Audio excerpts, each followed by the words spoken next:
Hi, girls. It's Nana again. Happy Sunday. And I just wanted to read another story. And it's one that we've read before, but I thought you might enjoy hearing it again. In fact, you heard it a couple times before. Once upon a time, the end. Asleep in 60 seconds.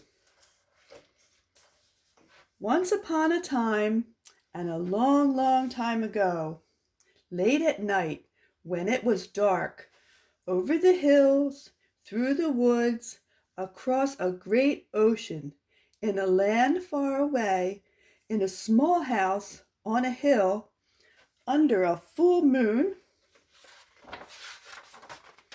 in a big fluffy bed under the covers, there was a little girl, or maybe it was a boy, who wouldn't go to bed. Just one more story, this child cried over and over again.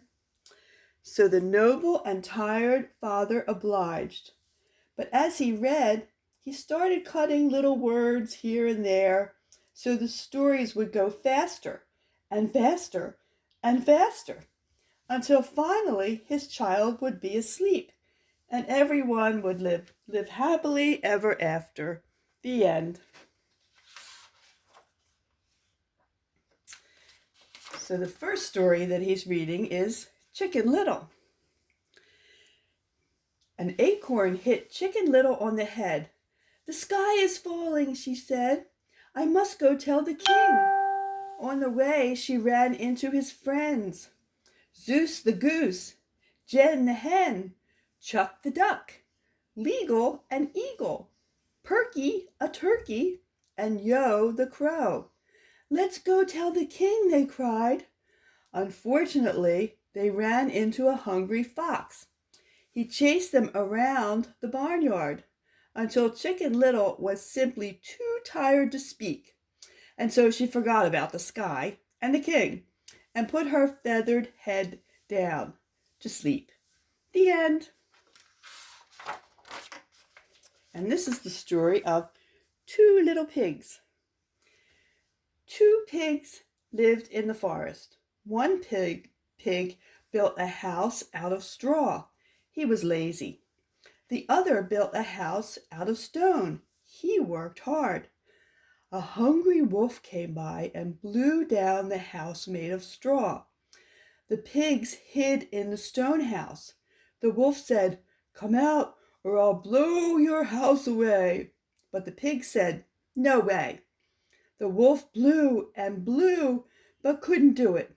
He left the forest, and the pigs lived forever together. The end. Time for bed. This is the story of Little Red Riding Hood. Small girl, red hood, big wolf, in the woods. Grandma's gone, wolf in her cap. Girl at the door, tap, tap. Big ears to hear, big eyes to see, big teeth to eat. Girl better flee. Strong woodsman just outside spied a wolf, heard a girl's cries. Axe swung, wolf run, and the battle won. The woodsman said, "Wow, I'm really tired. How about you?" The end. Goldilocks and the bears. There were some bears. It doesn't really matter how many. There was a bunch. Let's get to the point. While they were out, a blonde girl ate a bear's porridge, broke a bear's chair, and fell asleep in a bear's bed. When the bears came back, they found her asleep. She woke up, screamed, and ran home so she could sleep in her own bed, just like you. The end. This story is Princess P. Every young girl wanted to marry the prince. To find a princess, the prince's mother put a pea under the mattress to see how each would sleep. They all slept soundly except one. She was so sensitive. She had not slept well, and so she married the prince. Is there a pea under your bed? Then what's your excuse? Go to bed.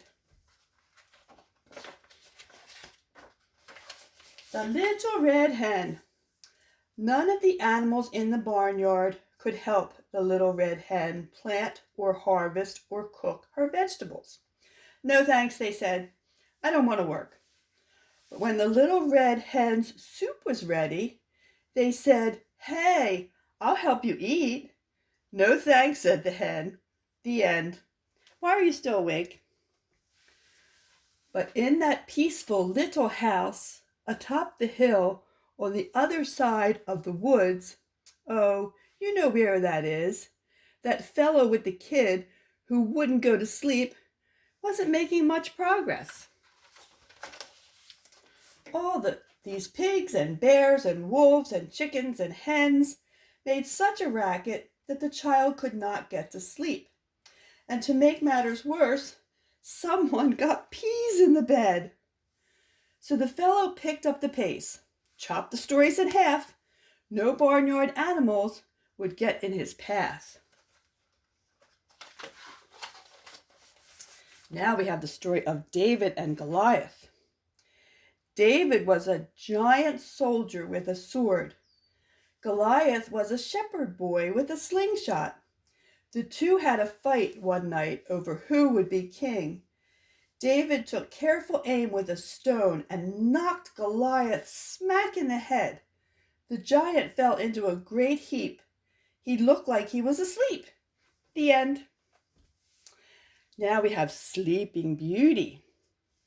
A wicked fairy put a spell on a princess when she pricked her finger on a sewing machine. Her entire family fell asleep for 100 years. Eventually, a prince came along and, finding the beautiful girl, gave her a kiss. She woke happy and refreshed, and so did her parents. Her advice to you, go to sleep. The end. Now we have Jack. We have a couple rhymes with Jack. Jack be nimble, Jack be quick. Jack jump over the candlestick. Jack, close your eyes, not a peep. Jack, Jack, are you asleep? Little Jack Horner sat in the corner, eating a blueberry pie. He put in his thumb and pulled out a plum and said, Wait, Jack, I thought you were already asleep. Jack and Jill went up the hill to fetch a pail of water. Jack, what are you doing out of bed in the middle of the night? Hickory dickory dock, a mouse ran up the clock. The clock struck 8. Oh my, it's late. So the mouse went straight to bed. John Jacob Jingleheimer Schmidt. His name is my name too. Whenever we go out, the people always shout, John, John, get in bed and be quiet. The old lady's shoe. There was an old lady who lived in a shoe. She had so many kids, she didn't know what to do. Stories were read until her face turned blue. When kids wouldn't go to bed, she sold them to the zoo. Hey diddle diddle. Hey diddle diddle, the cat and the fiddle, the cow jumped over the moon. If you don't fall asleep, I'll run screaming from the room. Riddle 1. Why did the chicken cross the road? To go to sleep. Riddle 2. Knock knock. Who's there? Bed. Bed who? Better go to sleep.